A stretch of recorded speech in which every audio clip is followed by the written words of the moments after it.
Mesdames et messieurs, bonsoir. Ravi de vous retrouver cette nouvelle édition de Direct pour aujourd'hui jusqu'à 20h heure locale. Une nouvelle édition qui s'ajoute à la liste de nos émissions politiques et nos débats politiques quotidiens d'aujourd'hui. Ce soir, notre sujet principal sera consacré à la promotion du développement de l'infrastructure en Afrique, notamment le rôle de l'Égypte au sein des instances et des organisations régionales et africaines concernés par ce développement, bien sûr. Pourquoi donc aujourd'hui toute l'Afrique et les pays africains, amis et frères, pensent à la coopération économique sur tous les volets et notamment à côté des solutions politiques. C'est ce que nous allons savoir, comment se fait le développement et la promotion du développement de l'infrastructure dans ce continent très qui est au centre d'intérêt plutôt, non seulement des pays africains eux-mêmes, mais également au centre de l'intérêt pour les investisseurs et les bailleurs de fonds. Pour parler de tout ça en détail, notamment du rôle de l'Égypte avec les organisations concernées par cette promotion de l'investissement, nous aurions le plaisir de recevoir dans quelques instants notre invitée pour ce soir, mademoiselle Lorraine Guirguis, qui est analyste des politiques au sein du ministère de la Planification et du développement économique. Et on commence cette édition de Direct avec quelques nouvelles locales à la une d'aujourd'hui, notamment la rencontre du président Abdel Fattah al-Sisi qui a reçu aujourd'hui au palais présidentiel le vice-président du Brésil ou de la République fédérale du Brésil, M. Hamilton Mourao, et ceci en présence du ministre des Affaires étrangères, Sameh Choukri, et l'ambassadeur du Brésil au Caire, le porte-parole de la présidence, l'ambassadeur Bassam Rodi, a affirmé que le vice-président brésilien a transmis au président Abdel Fattah al-Sisi les salutations du président de la République fédérale du Brésil, Jair Bolsonaro, saluant les efforts de l'Égypte dans ses programmes de réforme économique et sociale et de développement durable. Le porte-parole a indiqué que les deux responsables ont également affiché à poursuivre la coordination devant les instances internationales, vu la convergence des points de vue à l'égard de la plupart des dossiers régionaux et internationaux. Le vice-président brésilien a loué le rôle de l'Égypte et ses efforts continus dans la préservation de la sécurité régionale et la préservation de la paix et la sécurité des pays de la région. Et en ce qui concerne le barrage de la Renaissance, M. Mourao a ajouté que son pays réalisait l'importance de la question vitale du Nil et la préservation de la sécurité régionale alimentaire, la sécurité de l'eau pour l'Égypte.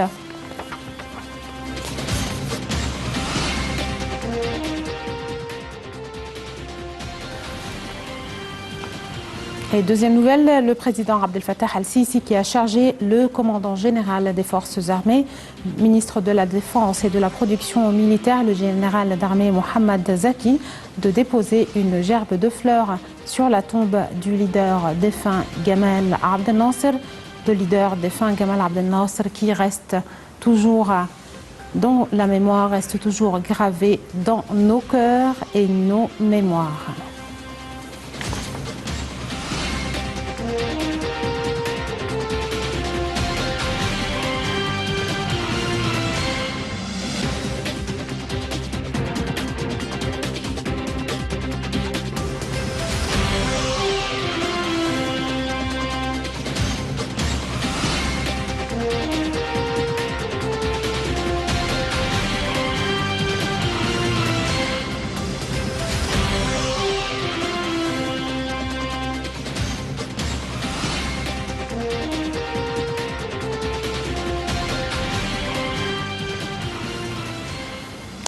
Une troisième nouvelle, le chef d'état-major des forces armées, le général de corps d'armée Mohamed Farid, qui a inspecté la situation sécuritaire dans le nord du Sinaï. Ceci intervient dans les déclarations du porte-parole militaire des forces armées sur la page de Facebook. Le chef d'état-major des forces armées a mené une tournée dans un nombre de projets nationaux dont les forces armées surveillent la mise en œuvre et a rencontré des habitants et des citoyens. Ces derniers ont présenté leurs remerciements aux forces armées pour leurs grands efforts afin de rétablir la sécurité dans toutes les villes et les villages du nord du Sinaï. Le général de corps d'armée Mohamed Farid a également inspecté la cellule de crise permanente dans les secteurs du nord Sinaï pour suivre le déroulement des opérations de sécurité et écouter une explication détaillée des plans conjoints des forces armées et de la police pour déraciner le terrorisme. Mohamed Farid a aussi examiné les plans d'assurance utilisés pour fournir un environnement sûr pour tous les travailleurs dans les projets nationaux qui sont mis en œuvre.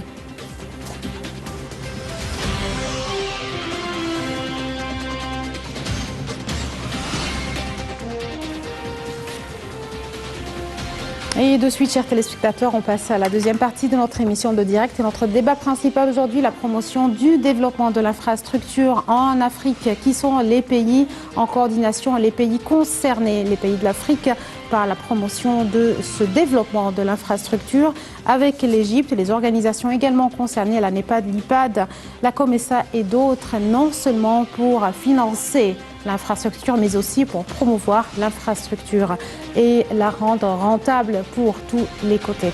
Et je vous invite donc à suivre un premier compte rendu qui nous a été préparé plutôt par l'équipe de rédaction, notre collègue Maroua Arafa, et qui parle de la coopération bilatérale entre l'Égypte d'une part et les pays africains et les pays du bassin du Nil d'autre part, qui représente donc l'un des principaux axes de la politique étrangère égyptienne. Grâce à ses ressources humaines, ses expertises techniques et institutionnelles dans les domaines des ressources hydriques, l'Égypte a mis en œuvre de nombreux projets de développement qui ont un impact direct sur la vie des habitants du continent de l'Afrique. Maroua Arafa, et j'attends mon invitée, mademoiselle Lorraine Guirgis, pour l'émission.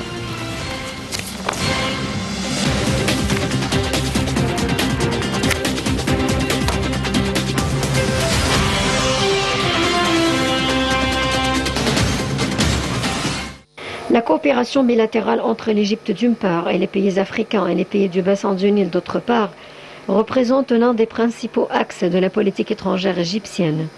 Grâce à ses ressources humaines, ses expertises techniques et institutionnelles dans le domaine des ressources hydriques, l'Égypte a mis en œuvre de nombreux projets de développement qui ont un impact direct sur la vie des habitants du continent. En Ouganda, l'Égypte a exécuté le projet de la lutte contre les dangers des inondations dans le district de Kasses à l'ouest du pays, achevé en février 2018. Ainsi, l'expertise égyptienne a entre autres percé 75 puits d'eau souterraine dans diverses régions du pays achevés en décembre 2016 et construit 7 barrages pour la collecte des eaux de pluie dans plusieurs districts ougandais. L'Égypte a également percé des puits d'eau souterraine dans de nombreux pays africains, dont 180 au Kenya, 30 en Tanzanie, 10 au Darfour au Soudan et 6 dans le cadre de la ville de Juba au sud du Soudan. Elle a également élaboré les études de faisabilité technique et économique du projet du barrage de Wou au Soudan du Sud et exécuté le projet de purification des cours d'eau du bassin de Bahr el-Ghazal à partir de la ville de Wou en passant par la ville de Bensitou pour arriver au lac de Nu. De plus, le ministère égyptien de l'irrigation a visité la Guinée-Conakry pour présenter les études et les plans relatifs au barrage hydroélectrique de Fomi.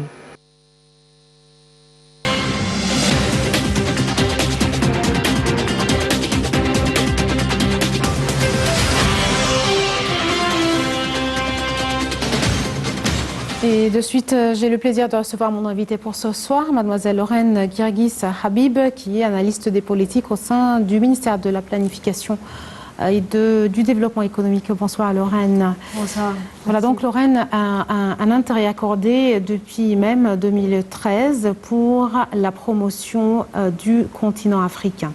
Quand on parle du continent africain, on parle bien sûr de l'Égypte qui appartient à l'Afrique et les pays frères et amis de l'Égypte pour la promotion, et ce, toujours dans le même cadre d'un développement durable et selon les objectifs du développement durable, l'agenda de 2063 et les ODD. Donc, en premier lieu, pour nos chers téléspectateurs, pour simplifier aujourd'hui notre thème principal, puisqu'on parle de la promotion du développement de l'infrastructure en Afrique, l'infrastructure en Afrique figure certainement à la tête des priorités du ministère de la Planification et bien sûr en parallèle avec les ministères concernés. Oui, bien sûr, comme vous avez dit, que c'est un projet très important, que l'Égypte participe à le faire. Et c'est bien sûr, c'est un projet africain et c'est une initiative présidentielle pour la promotion du développement des infrastructures en Afrique. Et comme vous avez dit, c'est depuis 2013 et c'est un comité présidentiel très haut niveau. Et en fait, maintenant, l'Égypte encourage vraiment l'implémentation d'étapes très effectives et pratiques pour surtout 4 secteurs d'infrastructures en Afrique, le secteur d'énergie, le secteur de technologie de communication et d'information, le secteur bien sûr de transport. De transport, c'est essentiel. Et enfin, on a aussi le secteur électrique, de transport, de technologie et des eaux. Des eaux transfrontalières. Et c'est un des sujets vraiment très importants pour l'Égypte, étant un pays enclavé. Oui. Et mademoiselle Lorraine, quels sont les principaux objectifs aujourd'hui de ce département au sein du ministère de la Planification pour l'implémentation ou la mise en œuvre, et comment le suivi technique, le côté technique est-il suivi par le ministère, et quelles sont les principales étapes ou les principales réalisations qui ont même débuté ou même été mises en œuvre? Okay. En fait, l'Égypte a une responsabilité d'atteindre l'agenda de l'Afrique 2063. Et bien sûr, cette agenda africaine, c'est le schéma le plus général et le schéma du plan qui est directeur des politiques africaines afin d'atteindre un futur prospère, un avenir prospère du continent africain. Et dans mon travail au ministère de Planification et Développement économique, on est toujours intéressé à lier entre notre agenda de développement durable avec l'agenda 2063.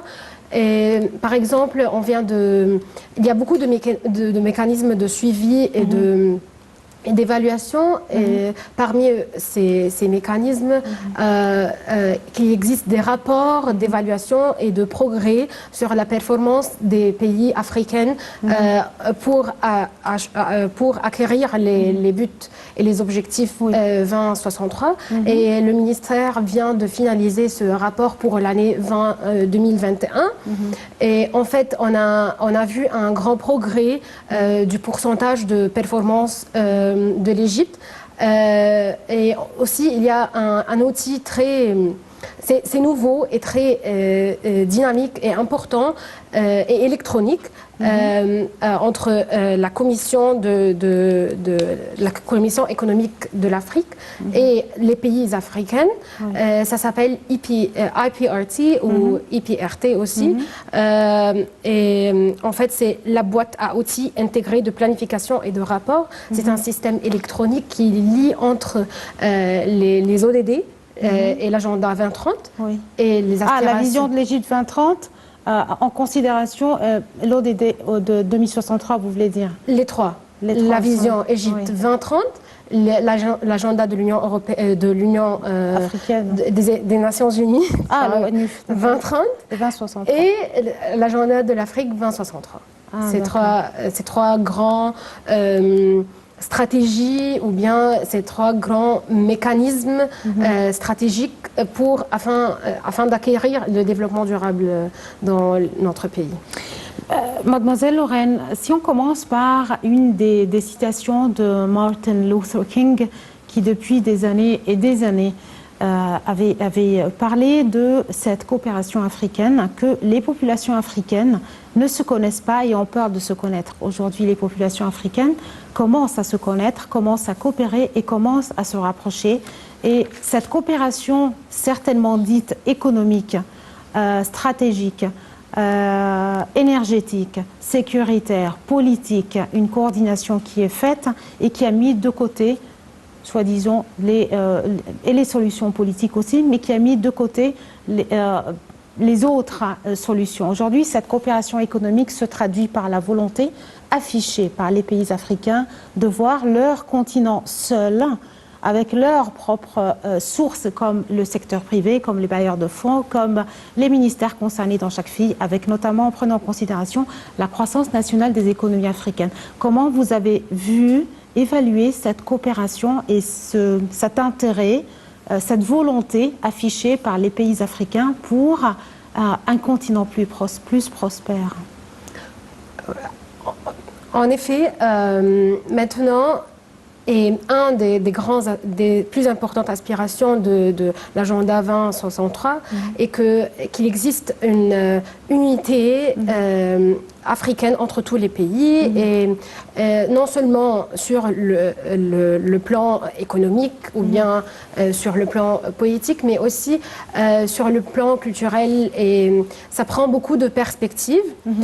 Donc ça, c'est une perspective globale ou bien régionale de l'Afrique pour encourager, supporter aussi et soutenir les coopérations entre les différents pays. Un de ces exemples, on va par exemple le méga projet sur l'infrastructure pour créer la ligne de navigation entre le lac Victoria et la mer Méditerranée, nommée VicMed. Et en fait, il y avait la semaine dernière une séance que Son Excellence, aussi le ministère de l'Irrigation, et des Ressources hybrides, il a confirmé que l'Égypte va vraiment faire des étapes pratiques afin de mettre en place cette ligne de navigation. Et en fait, ça relie entre tous les pays du bassin du Nil.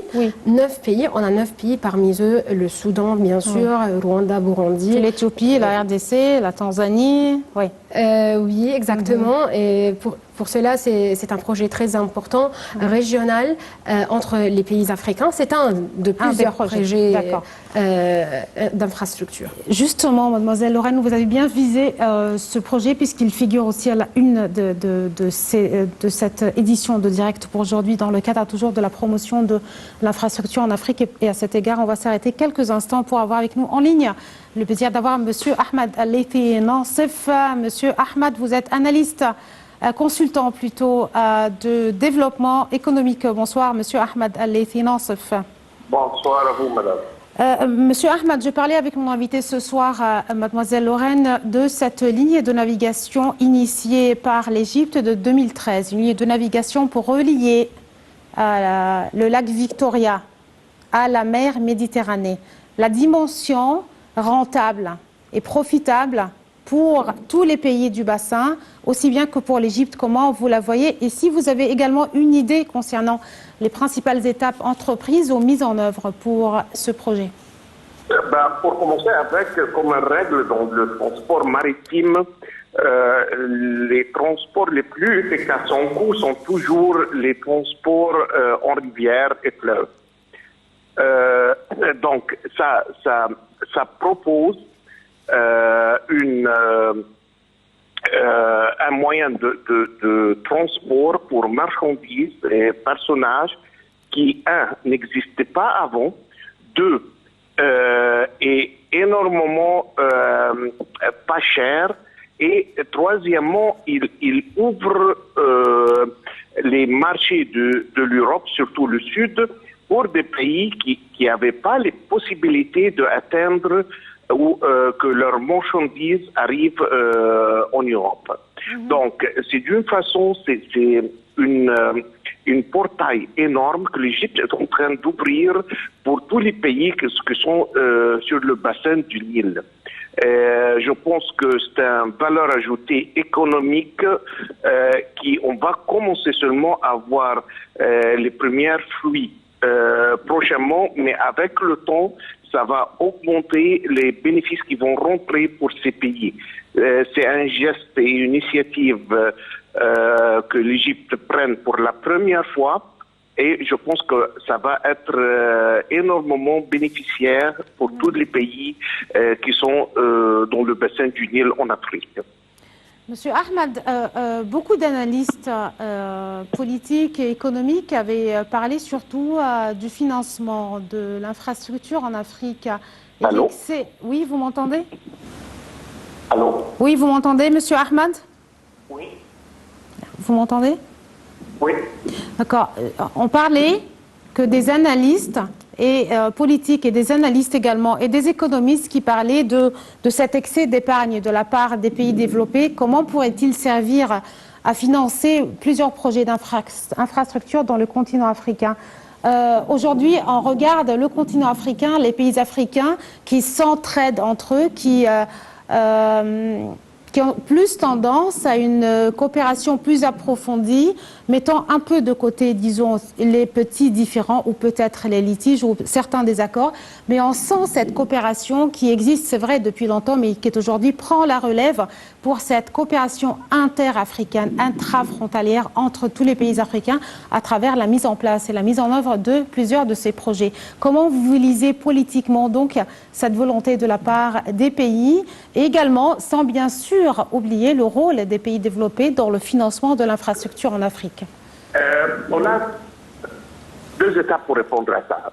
La première, malheureusement, mais ce n'est pas un secret, que les administrations précédentes à celle du président Sisi ont néglecté la dimension africaine pour quelques dizaines d'années. Ce qui a été reflété négativement pour l'économie égyptienne, parce qu'on a beaucoup à faire et beaucoup à prendre comme transaction économique dans les deux sens entre nous et pas mal de nos confrères en Afrique. Ça, c'est la première. Donc là, avec les initiatives pareilles, le président Sisi et son administration sont en train de reprendre une deuxième fois, je ne veux pas utiliser le mot dominance, mais disons, la force économique qu'on avait dans les années 60 en Afrique, et on est en train de reprendre notre place une deuxième fois après. Un rôle axial, vous voulez dire, au sein du continent, oui. Un rôle axial de la part de l'Égypte. Absolument, parce que cette rôle a disparu malheureusement pour 40 ans, et maintenant seulement on est en train de reprendre ça avec les bonnes initiatives que l'administration présente est en train de prendre. Ça, c'est la première chose. La deuxième chose, c'est que l'Égypte a joué un rôle et elle continue de jouer ce rôle pour être comme, disons, pour représenter, l'Égypte a commencé par le Soudan, par représenter le Soudan ou le cas du Soudan pour avoir un soulagement des dettes qui sont énormes et qui se sont cumulées à travers les années pour les économies comme le Soudan notamment et pas mal des autres pays en Afrique. Et je pense que le président Sisi a réussi à prendre surtout de la France un assez grand relâchement des dettes pour l'économie du Soudan. Malheureusement, les dettes en Afrique, dans pas mal des pays là-bas, sont atteints à un niveau qui n'est pas solvable. Ça veut dire que n'importe quoi que ces pays vont essayer de faire, c'est impossible de repayer les dettes. Pas ça seulement, mais ça va avoir une implication sur le développement dans ces pays. Et ce qu'on a vu avec le Covid, le virus du Covid, ce qu'on a vu avec l'immigration illégale, que d'une façon ou l'autre, une Afrique qui souffre ne fait pas du bien pour les économies qui sont un peu plus développées, surtout ceux en Europe. Donc, c'est très correct. Et c'est pour l'intérêt, c'est pas une charité, c'est pour l'intérêt de ces économies de encourager et aider et soutenir le développement dans ces pays africains. Et la première pas pour faire ça, c'est soulager ces pays de leur énorme dette que si on fait les maths c'est impossible. C'est impossible, peut-être dans un siècle ou quelque chose pareil, que ces pays seront capables de repayer ces dettes. Donc, la façon la plus logique, c'est de laisser tomber les dettes pour que soulager ces pays, qu'ils se focalisent sur leur propre développement. Et si ça se passe comme ça, donc qu'est-ce qui va se passer? Les citoyens de ces pays ne vont pas avoir la motivation de risquer leur vie pour faire l'immigration dans des petits bateaux dans le Méditerranée. Oui. Et de l'autre côté, on va être capable, ou ces pays vont être capables de gérer l'histoire de Covid et de donner la vaccination à leurs citoyens. Qui veut dire quoi? Qui va aussi une deuxième fois empêcher et réduire l'effet énorme d'une maladie sur la planète complètement. La pandémie. Monsieur Ahmed Al-Laythi Nasser, vous êtes consultant de développement économique et merci beaucoup de votre intervention avec nous ce soir. Mademoiselle Lorraine, donc, il a parlé d'une autre dimension. Monsieur Ahmed Al-Laythi Nasser est également consultant dans le domaine du développement économique et côté plutôt humanitaire, avec bien sûr prenant en considération les défis qui sont toujours imposés au continent africain. Si vous avez une remarque à ajouter concernant donc ce projet, puisqu'on va juste suivre un compte rendu sur exactement le projet dont vous avez juste parlé il y a quelques instants concernant cette ligne de navigation entre le lac Victoria et la mer Méditerranée. Ok, je voulais justement ajouter que ce projet a comme objectif d'avoir un corridor de développement entre les pays africains.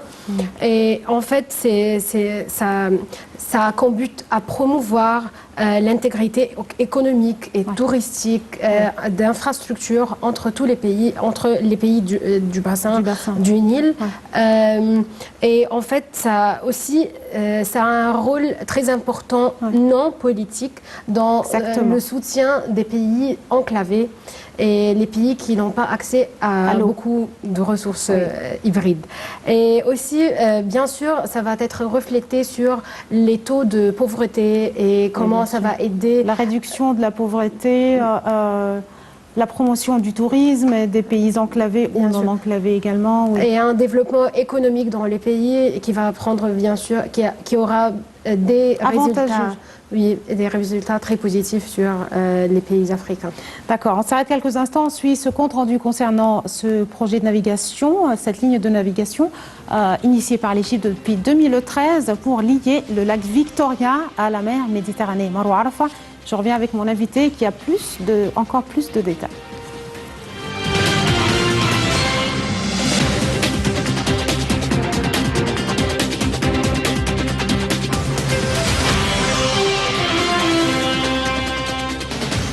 D'un coût d'exécution total de 12 milliards de dollars, l'idée du projet d'une ligne de navigation entre le Nil et le lac Victoria s'inscrit dans le cadre de la vision du projet Un seul continent, un seul fleuve, un avenir conjoint.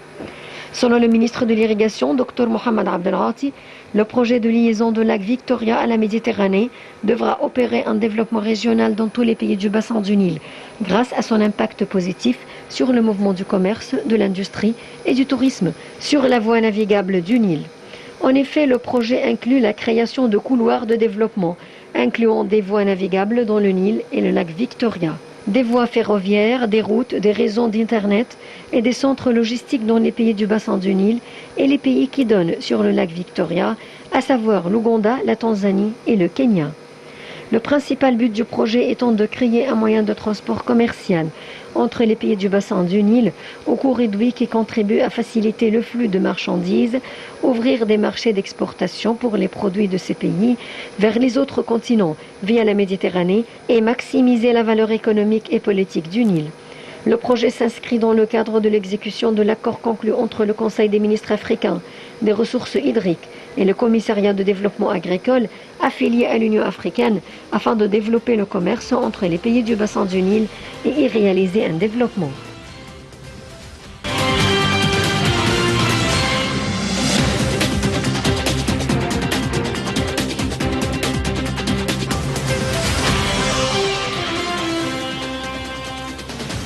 Mademoiselle Lorraine, notre invitée en ligne avait donc mentionné bien sûr ce défi de la pandémie du Covid-19, coronavirus, ses répercussions sur le monde et bien sûr, puisqu'on parle du développement de l'infrastructure en Afrique, notamment sur l'Afrique aujourd'hui, certainement aussi devant tous les objectifs qui sont mis en place.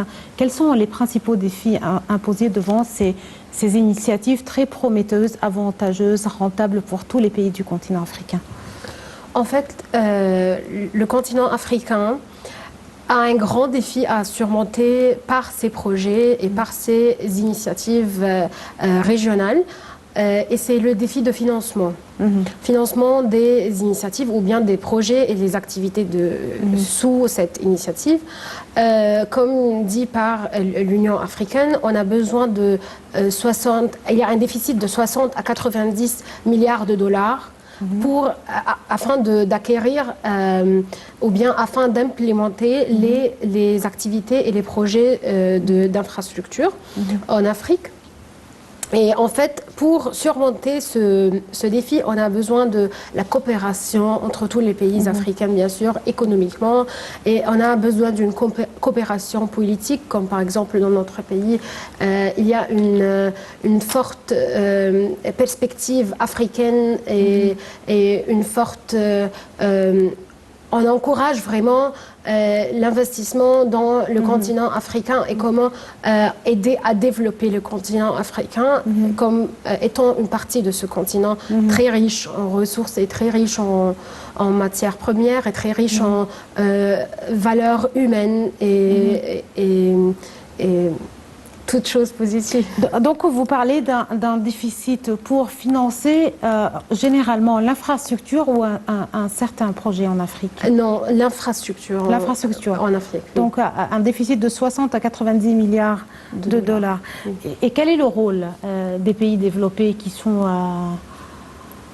à côté donc pour cette coopération, bien que le souci, la volonté africaine existe déjà entre les dirigeants africains, les pays africains, de diriger, de gérer l'économie de leur propre continent? En fait, depuis que l'agenda 2063 a été mis en place, il y a une perspective plutôt pan-africanisme. On a besoin des ressources africaines plutôt que d'autres ressources étrangères. Mais bien sûr, on a besoin des expériences techniques et de l'aide, bien sûr, et des soutiens des organisations internationales, comme par exemple la Banque mondiale ou bien... la BAD et la BAD, la Banque de développement africain, la Banque africaine de développement. Bien sûr, et d'autres banques et d'autres institutions internationales. Et bien sûr, des pays qui ont des expériences dans le domaine d'infrastructure. Mais en fait, on trouve qu'il existe dans la scène africaine un développement africain qui encourage vraiment un futur ou bien un avenir en développement. Et c'est ça. À part seulement le déficit de financement, c'est le financement. C'est ça qui pourrait plus manquer. La volonté existe chez tous les pays de l'Afrique. Ça existe vraiment. Et le financement, oui, reste mais bien sûr aussi, parfois, mais on peut dire que en fait, si tous les pays ont la volonté de vraiment développer, on peut surmonter ce problème de financement avec bien sûr l'aide et le support des organisations internationales, comme je vous avais dit. Et les parties concernées dans chaque pays également. Oui, bien sûr. Et bien sûr, on peut utiliser les compagnies de private sector, le secteur privé, du secteur privé et d'autres organisations régionales ou bien à l'intérieur de chaque pays. D'accord. Mademoiselle Lorraine, vous avez cité au début de l'émission que l'Égypte participait dans la promotion du développement de l'infrastructure en Afrique dans plusieurs projets. Et à cet égard, j'invite nos chers téléspectateurs à suivre un dernier compte rendu qui nous a été préparé par notre collègue Marwa Arafi, un récit de Shahinaz Ismail sur le barrage hydroélectrique de Steigler-Yorg, qui est inéluctablement le plus grand projet hydrique exécuté par l'État égyptien en Afrique. En décembre 2018, que les autorités tanzaniennes ont signé un accord d'une valeur de 2,9 milliards de dollars avec Arab Contractors Saudi Electric pour la construction de ce projet hydroélectrique de Steigler dans la réserve de chasse du Selous en Afrique, ou en Tanzanie plutôt en Afrique. Marwa Arafa, je reviens avec plus de détails avec mon invitée, mademoiselle Lorraine Habib.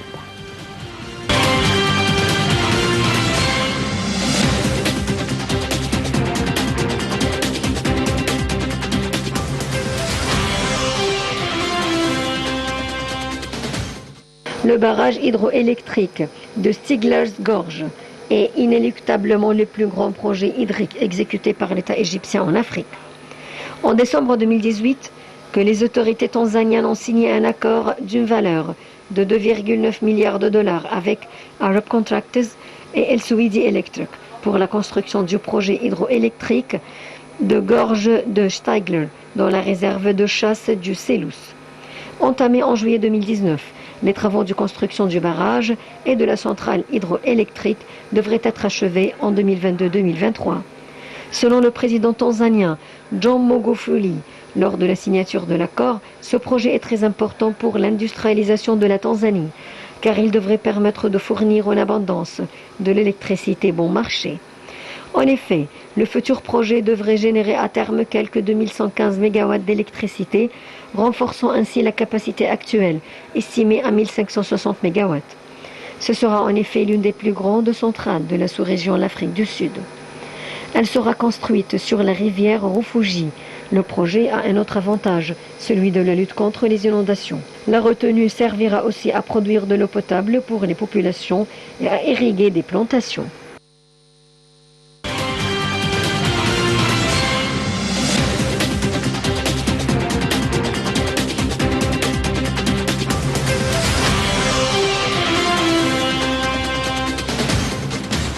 Et finalement, une dernière question qui vous est adressée, mademoiselle Lorraine, donc à des aspirations africaines, des objectifs de développement durable, des projets mis en place, des initiatives égyptiennes, africaines, avec nos pays frères et amis.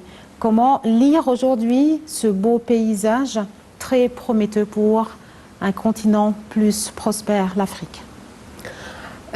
Effectivement, il existe maintenant, on peut le voir très clair, l'interconnectivité entre les plans nationaux des pays africains et les plans nationaux des pays africains et aussi le plan sur le niveau régional avec l'agenda 2063 et le plan global et mondial avec l'agenda des Nations Unies 2030.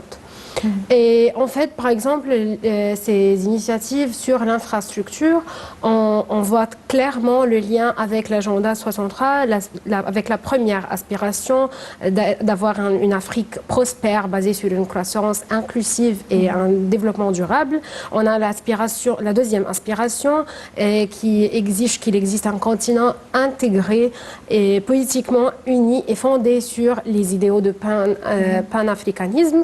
On a la troisième aspiration qui se base sur la bonne gouvernance et la justice et la primauté de droit. Et la quatrième aspiration, une Afrique en paix, sûr, parce que bien sûr, quand on a des ressources d'infrastructures, nous on vit dans un État pacifique et dans un continent pacifique. Certainement.